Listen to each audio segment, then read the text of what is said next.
मालकापुर नाम के गांव में चकमा नाम का एक आदमी रहता था। वो एक ठेले पर हांडी चिकन बनाकर बेचता था। छोटे छोटे मिट्टी के बर्तन में चिकन बनाता था। वहाँ खाने के लिए बहुत लोग आकर गिरते थे। ठेले के इस तरफ उस तरफ टेबल्स लगाए हुआ रहते थे। उसके ऊपर लोग बैठकर खाते थे। वहाँ पर हांडी चिकन के साथ साथ मटन, फिश, प्रॉन्स, कबाब, बिरयानी ऐसे बहुत सारे आइटम्स भी मिलते थे। गरीब लोग आते थे तो उनको पेट भर के खाना खिलाकर 1 रुपए भी नहीं लेता था चकमा। इसलिए उस ठेले को गरीब का हांडी चिकन कहकर लोग प्यार से बुलाने लगे। उसी गांव में विजय नाम का एक युवक रहता था। वो भी वहाँ पर हांडी चिकन खाता था। उसको चकमा बहुत पसंद था और उसे बहुत इज्जत भी करता था। इसलिए शहर गया तो कुछ न कुछ उपहार लाकर चकमा को देता था। एक दिन शहर में विजय चलते हुए जा रहा था। तभी एक आदमी भागते हुए आकर उसको धक्का देकर वहां से भाग गया। विजय को कुछ भी समझ में नहीं आया और उसे देख रहा था। तभी कुछ लोग चोर चोर चोर कहकर विजय को पार करके उस आदमी की तरफ भागने लगे। एक दिन विजय चकमा के ठेले के पास आकर हांडी चिकन खा रहा था। उसके बगल में एक और आदमी हांडी चिकन खाने लगा। उसके प्लेट में हांडी चिकन के साथ साथ मटन, फिश, प्रॉन्स, कबाब और बिरयानी भी था। उस आदमी को देखकर विजय इस आदमी को कहीं पर देखा था, कहाँ देखा था कहकर सोचने लगा। तभी वो खा रहा आदमी गुस्से में उठकर अरे कौन है ये ठेले का ऑनर? बुलाओ उसको, आओ इधर आओ।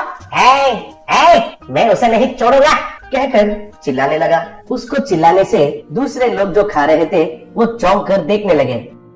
तब चकमा घबराते हुए उसके पास आकर बाबू मैं ही ऑनर हूँ, क्या हुआ पूछा। तब वो गुस्से से चकमा का कॉलर पकड़कर तुम ही ऑनर हो? एक मारूंगा तो मुंह टूट जाएगा भिखारी कहीं का। मैं कौन हूँ पता है? मेरा बैकग्राउंड क्या है पता है तुमको? तुमको इतनी हिम्मत कहकर उसको मारने के लिए देखा। तब चकमा सब शांति हो जाइए, शांति हो जाइए, असल में क्या हुआ है बताइए पूछा। तब वो आदमी और क्या होना है रे? जो होना था वो सत्यानाश होने के बाद क्या हुआ है कहकर पूछ रहे हो? तुम्हें और तुम्हारे ठेले को जलाकर राख कर दूंगा अभी कहा। तब चकमा साहब इतना बुरा क्या हुआ है, असल में क्या हुआ है थोड़ा समझाइए कहा। तब विजय को भी कुछ समझ में नहीं आया और सब लोग देखते रह गए। तब वो आदमी क्या कहना है रे तुमको, क्या समझाना है रे तुमको, देखो एक बार देखो कहकर चकमा का कॉलर पकड़कर उस प्लेट के पास लेकर दिखाया। उसमें देखा तो एक कीड़ा था। तब चकमा साहब गलती हो गया है, मेरे पास कभी भी ऐसा नहीं होता था, आज ऐसा क्यों हो गया है पता नहीं, मगर मुझे माफ कर दीजिए बाबू कहा। तब वो क्या माफ करना है रे तुमको, तुम्हें छोड़ने का सवाल ही नहीं है। कीड़ा वाले बिरयानी बनाकर लोगों को क्या करने के लिए सोच रहे हो कहकर जोर से चिल्ला रहा था। तब चकमा साहब जोर से मत चिल्लाइए, सब कस्टमर्स को पता चल गया तो अच्छा नहीं लगेगा, आपका हाथ जोड़ता हूँ कहकर गिड़गिड़ा रहा था। तभी विजय को वो कौन है याद आया।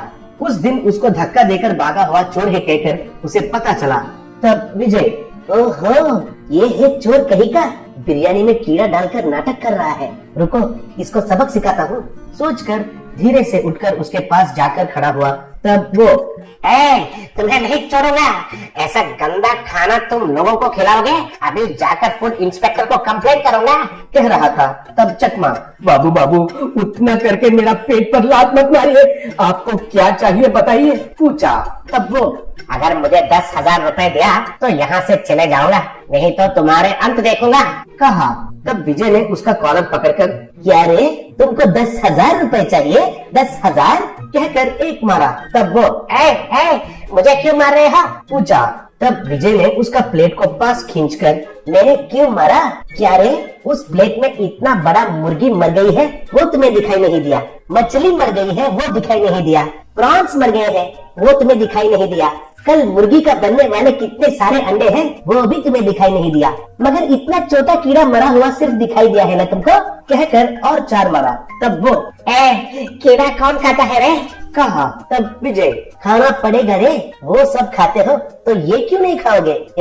तुम कौन हो मुझे पता नहीं है सोच रहे हो क्या? शहर में चोरी करने वाला बदमाश कहीं का, तुम्हें धोखा देने के लिए हमारा चकमा का गाड़ी ही मिला है क्या कहा।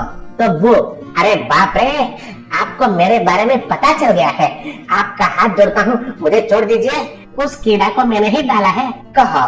तब विजय, लोगों देखा ना, ये बड़ा केड़ी है, हमारा गांव का मार कैसा होता है, इसको एक बार दिखाएंगे। कहते ही सबने उसको पकड़कर खूब पीटने लगे। बाद में चकमा विजय को उसको बचाने के लिए धन्यवाद कहा।